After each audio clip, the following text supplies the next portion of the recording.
mwanzo wa uamsho tulipinga dawa, tulipinga matibabu, tulisema Yesu atosha, tulisema hospitali hizi ni vigango vya shetani, imani inatosha.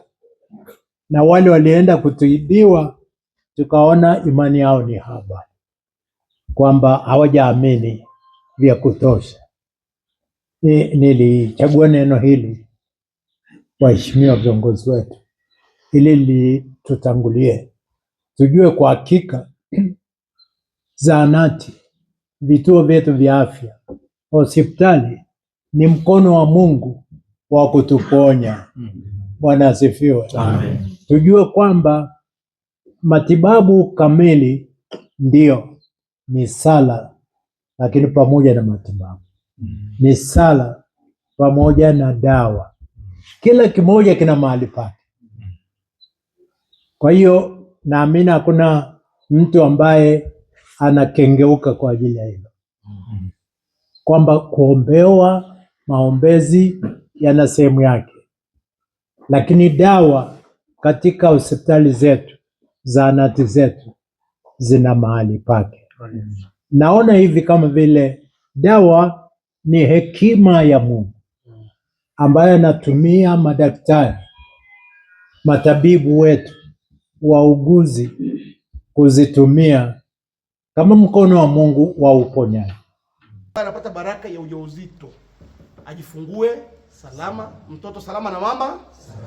Yes, anakuambia wamejitahidi sasa hivi, mwaka jana wamerekodi vingapi? Nataka ikimpendeza Mungu siku nyingine iwe sifuri. Na namna pekee ya kwenda sifuri ndio kila askofu alichosema wakati anaanza hapa. Akasema kwamba Mungu ametupa haya maarifa na hizi akili na warafiki na wao wataalamu na nini katu. Jamani, ni ili zitusaidie. Kwa hiyo sio unaugua unasema fulanga Kristo le. Biblia inasema watu wangu pia wanapotea kukosa nini? Na hayo maarifa, mtoaji wa kwanza wa maarifa ni nani jamani? Chanzo cha maarifa ni Mungu mwenyewe. Kwa hiyo sisi tunawashukuru sana watumishi wetu wa afya. Yule kaka mtumishi hapa yuko wapi? Nimeambiwa ameenda nje kule. Kwanza nimpe zawadi kidogo, sasa hata ikuta baadaye atakuta imeondoka. Yule mama ambaye amesema mmemrekodi vifo vitano tu bana. Nataka kupe zawadi. Njoo mama Nyaro. Nataka kupe shukrani leo hapa. Jamani ni hivi. Sio watumishi wa umma mkiona huku mnawapiga tu wakikosea mnawashughulikia, wakifanya vizuri pia mnawafanyaje? Si sawa? Haya bwana, nenda kani soda ili mtoto sasa.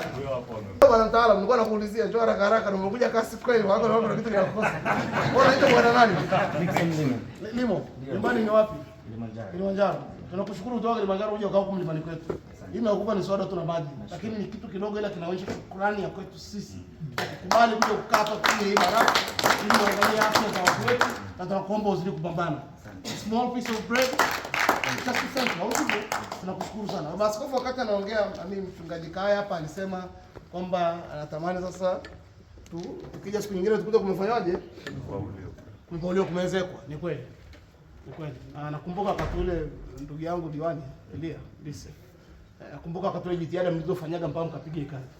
Nakumbuka mlivyojipiga mkajiangalia mna nini kijijini, mfanyaje, mkitumia namna gani, muongeze wapi nguvu, mkaangalia mpaka na meeting mlikuwa mnayo hapo wakati ule.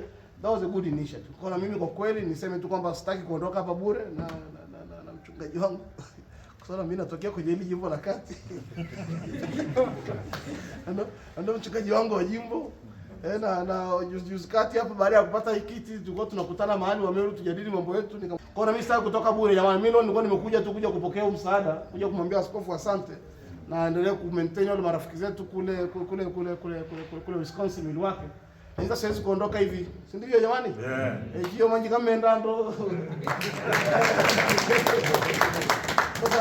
Sasa mimi niseme tu na msaidizi wangu ofisini yuko hapa bwana. Mheshimiwa diwani, mimi mwenyekiti wa halmashauri amesema kwenye mwaka wa fedha utakao anza, kwa sababu tayari umeshaanza mwezi sana. Hadi mwaka mwingine ukiminya sana hapa atakupa hadi ya uongo. Na yeye amesema ndio tufanye siasa za kinini? Science sio uongo. Sasa mimi angalau na mwaka wa fedha bado nimeuanza sasa hivi. Kwa nini nakamfuka kajimbo. Kwa hiyo nisiondoke hivi bure, kwa sababu nilishaeka nguvu hapa. Niseme tu kwamba nitachangia kwenye hiyo kazi ya kupaua baba askofu kwenye mfuko wa jimbo, na James ukaifanya kule ofisini kai hivyo, ile ikija tu andikiwa mabwana ije kwenye account huko shilingi milioni 5 kwa ajili ya kuchangia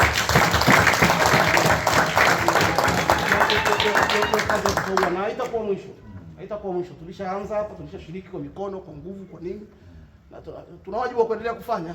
Sasa kama watu wanatoka Marekani jamani, huko thousands of miles, maelfu ya miles huko wanatuletea vitu na maaskofu mpaka baby sections na nini. Hivi kweli sisi tukishindwa kufanya tutakuwa tuna matatizo yetu. Mheshimiwa Mbunge, tunakuomba sana. Tunajua una mfuko wa jimbo, lakini tuna mkono wako mrefu. Saidie kidogo, lakini halmashauri budget inayokuja sisi kama diwani, mimi na diwani, maana sisi wote ni madiwani hapa. Tutapambana kwa sababu sisi ndio tunaikalia budget na kupitisha angalau kiwango kitakachobaki baada ya kila ambacho mbunge atatusaidia kwenye mfuko wa jimbo, budget ya halmashauri iweze kukamilisha. Kwa hiyo kwa budget inayokuja, budget yetu tunaanza mwezi wa 3 mpaka mwezi wa 7 atakuwa imesharudi kama ambavyo ilikuwa. Kwa hiyo mwezi wa 3 mpaka mwezi wa 7 mwakani, na uhakika kabisa kwamba tutaweka fedha kama ambavyo maengineer wakija hapa watakagua, tupe tathmini ili tuweze kukamilisha hapa. Mimi nitamuomba diwani alichomeke kwenye baraza azungumze kwa ukali unavyoweza, lakini na kuelezea kwa mifano, alafu mimi kama mjumbe na mbunge najua atakuwepo, tutachomeka kama alivyochomeka mtumishi pale kwamba hii sasa tuitengee na yenyewe nini fedha. Najua ndio kero kubwa sana, maana nimeelezwa kero nyingi. Moja ni hii, ya pili ni barabara, ya tatu ni hizo shule. Sasa kama kero ni 3 tu, na sisi angalau tuweze, tukiondoka hapa, mimi niondoke nimechukua kasehemu kadogo kama mwenyekiti wa halmashauri, mbunge na yeye na mheshimiwa diwani akija nayo kule, tuichomeke angalau kwenye budget inayofuata. Baada ya hii fanye kitu hapa, ikiwezekana tukapata fedha yoyote nje ya budget, tunaweza tukatenga kiasi, lakini fedha zilizoko ndani ya budget kwa mwaka huu hii haipo. Kwa hiyo tukienda tukaweka mkakati vizuri, nafikiri mwaka kesho mpaka tarehe 1 mwezi wa 7 tayari mtakuwa mmeshaanza kuona watu wanakuja kukagua, kuangalia namna ya kukamilisha mahali hapa. Tunatamani kugeuza siasa iwe sayansi. Tuseme ukweli. Bunge tumejionea mengi barabara. Barabara hii hapa tumetenga kama halmashauri. Tumetenga fedha kwenye bajeti. Sasa mlivyoenda kuipisha, maana nyinyi ndio wa mwisho, tutajua kama labda mliturejeshia kama tulivyo sisi kama halmashauri tulijitathmini sana, tukasema tuweke milioni 10 kila kata ipate milioni 10 iweke kwenye akaunti ya kata. Baada ya kuweka milioni 10 tukasema greda halmashauri iwe on muda wote. Sasa hivi greda iko, ratiba ya greda ni kwamba iko hapa Songoro, iko kwenye service, na ile milioni 6 yenu ukimaliza service inakuja hapa. Na ingetakiwa iwepo leo, ni kwamba service imechelewa kwa sababu mwezi wa 6 na huu wa 7 mwanzoni huwa mifumo inasumbua na lazima tengeneze kupitia mifumo. Kwa hiyo ikikamilika tu mafuta yenu yapo on, yatakuja hapa. Na ile milioni 10 sasa, na milioni 6 iliyopita na milioni 10 ambayo budget, kama budget imerudi toka bungeni kama tulivyoipitisha, maana yake mna milioni 10. Lakini pia tulikubaliana kwamba tutengeneze shindilia. Kwa hiyo shindilia tulikubaliana kuanzia mwezi wa 7 tarehe 1 lianze kutengenezwa. Kwa hiyo greda ikija ije greda, ije na ile shindilia, lakini pia na hizo fedha.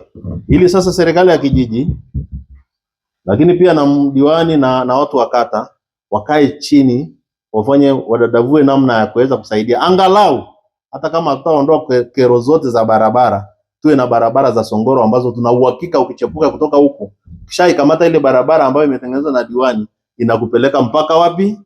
Kwenye barabara zetu za lami. Hilo tumeweka mkakati kama halmashauri, kwa sababu tuliona changamoto tulizonazo. Haikuwa rahisi sana kusema tutenge milioni 10. Ilikuwa ni mziki mzito sana kwenye baraza, lakini tulijenga hoja na kusema kwamba Wanameru tunahitaji barabara. Na ukweli ni kwamba hatuna fedha nyingi, halmashauri ni tegemezi kwa 90%. Tunaweza kujitegemea kwa 10%. Na kwa hilo tunaambiwa kwa uwezo huo hatuwezi kutenga fedha kwa ajili ya nini? Kwa ajili ya barabara zetu. Lakini kama baraza tulisema tutatenga.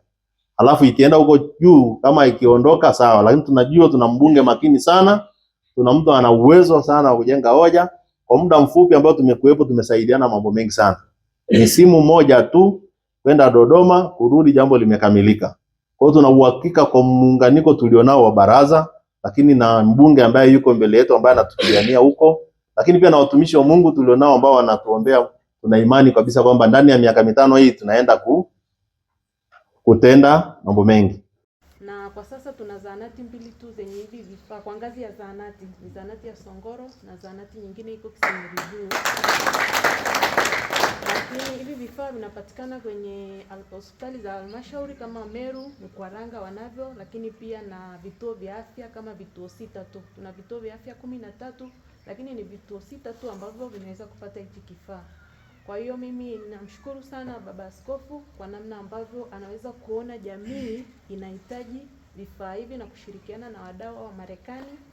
Lakini pia naweza kwenda kwenye kifaa kingine, hiki kitanda cha kujifungulia. Ni kitanda cha kisasa sana kiasi kwamba kuna namna nyingi za kujifungua. Hicho kitanda kinalala, kinafanyaje?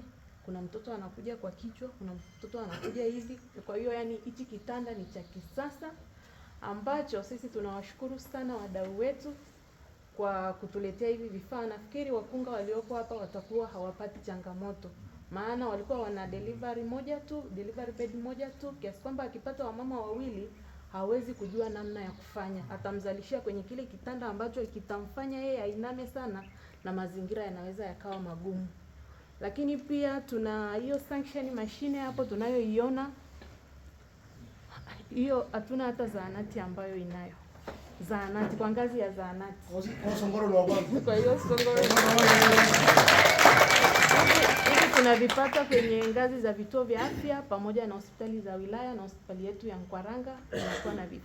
Hichi ni kifaa ambacho kama kuna kitu chochote, yani mtu yoyote awe ni mtoto anaweza akazaliwa akawa amekunywa chochote ambacho wakati wa kuzaliwa kinamsaidia kutoa ule uchafu. Lakini pia hata emergency, mtu akaanguka, damu zinatoka, zinafanyaje, ni kifaa ambacho kinasaidia kutoa nini? Uchafu, hata mtu amepaliwa. Kwa hiyo hivi vifaa vyote ni vya emergency, ni dharura. Kwa hiyo mimi niwaambie tu wananchi wa Songoro, tuna vifaa vya dharura, tuna wataalamu, lakini pia nipende kuwashukuru sana kwa maana ya ile nyumba ya watumishi. Pia mimi kwa niaba ya mganga mkuu ili nitaliwasilisha, watumishi watakuwa wanakaa kwenye hizi nyumba za ili huduma iweze kupatikana kwa wakati. Kwa sababu tukishakuwa na vifaa, tuna wataalamu ili huduma hata usiku ikitokea kulingana na huu umbali, mtu anaweza akapata huduma ya kwanza, saa anaita ambulance ije kwa ajili ya kumhudumia zaidi au kwenda kupata matibabu ya kibingwa zaidi. Asante sana Baba Askofu, tunawashukuru sana. Tukishirikiana viongozi, jamii. Mimi mbele yenu ninashukuru kwa ajili ya wageni waliotufikia mahali hapa kutuletea zawadi ya vyombo hivi ambavyo kwa kweli tungeteseka kwa muda sana kuchangia ili tuweze kuvipata. Lakini tunamshukuru Baba Askofu kwa kuwa amewatumia marafiki zake wakaweza kutupatia vyombo hivi. Tunaomba sana ukienda uwape salamu zetu, uambie tunashukuru sana. Ni pamoja na usharika wetu tunawapa asante kwa ajili ya kupokea huo ufadhili ukaweza kutusaidia. Nasi na kijiji wa Songoro tunajumuika kwa pamoja tukisema asanteni, Mungu awabariki, mzidi kutukumbuka pia. Mimi ni mmoja wapo ambaye ninahudumiwa katika hospitali hii. Bwana Yesu asifiwe sana. Huwa nasumbua mara nyingine namsumbua daktari, lakini mahali hapa kwa kweli nimepata huduma. Maana nilikuwa dhaifu kwa mwili, lakini nimepata huduma. Nimerudia ujana. Bwana asifiwe sana. Nimerudia ujana. Miaka yangu ni 76. Kwa hiyo nimerudia ujana baada ya kuendelea kupata kiroho na kimwili hapa nikatibiwa. Kwa sababu hiyo ninatoa shukrani zangu kwa kweli kwa uongozi na kwa wale marafiki zetu wa Ulaya. Mtakapowaandikia waambieni tunawashukuru sana, na sisi tutaendelea kujibidisha hata kwa kujitolea. Kama mwenyekiti akiita kijiji, tutajitolea kufanya kazi yetu mahali hapa, na Mungu awabariki mnaporudi mijini kwenu.